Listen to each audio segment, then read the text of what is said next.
মুখ্যমন্ত্রী মুখে কুলুপ, কিচ্ছু নেই। উনি ভাষা আন্দোলন করছেন, বাঙালি ভাষা, বাঙালিদের নাকি ইয়ে করা হচ্ছে, তাড়ানো হচ্ছে জায়গা থেকে। তো যাদের এই অবস্থা হচ্ছে, যে মেয়েদেরকে আজকে লুটপাট করে চুরি করে নিয়ে যাওয়া হচ্ছে, যাদেরকে বিক্রি করে দেওয়া হচ্ছে, যাদের ইজ্জত নেওয়া হচ্ছে, তারা কি বাংলার মেয়ে নয়?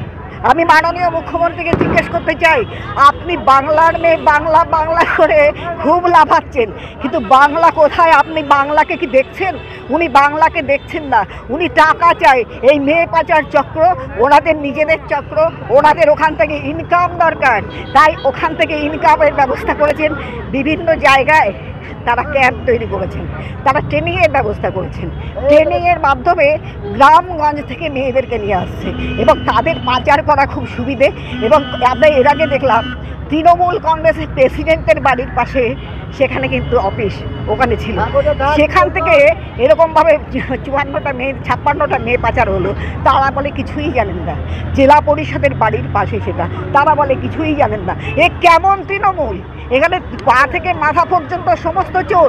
আমরা জানি সব কিছু চুরি করেছে চোর, মানে গরু থেকে শুরু করে বালি থেকে শুরু করে সব কিছু চোর, চুরি, চাকরি চুরি থেকে শুরু করে স্বাস্থ্য থেকে শুরু করে সমস্ত চুরি। তারপরে মেয়েদেরকে চুরি করছে। উনি কন্যাশ্রী কন্যাশ্রী করে বড় গলায় কত কথা বলেন, কিন্তু সেই কন্যাশ্রীদেরকে কিভাবে চুরি করে বাইরে পাঠাচ্ছেন?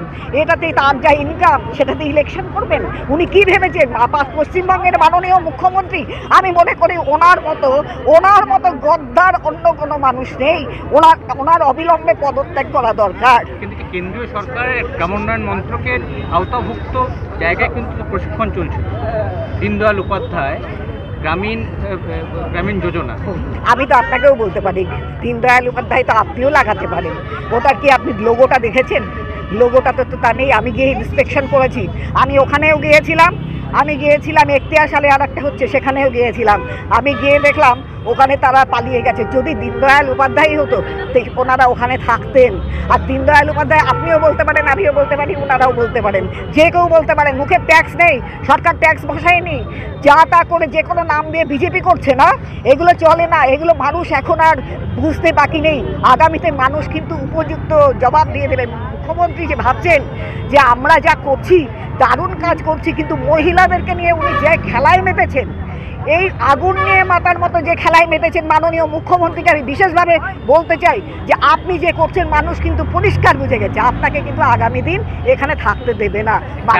অসহায় মেয়েদের, সমস্ত চা বাগানের অসহায় মেয়ে, গরিব মানুষ, যেখানে গরিব মেয়েরা রয়েছে, যাদের কোনো ব্যাপার নেই, খাওয়া জোটে না, সেই সমস্ত মহিলাদেরকে নিয়ে এসে নতুন আপডেট পেতে সাবস্ক্রাইব করুন নিউজ আপ ডেইলি।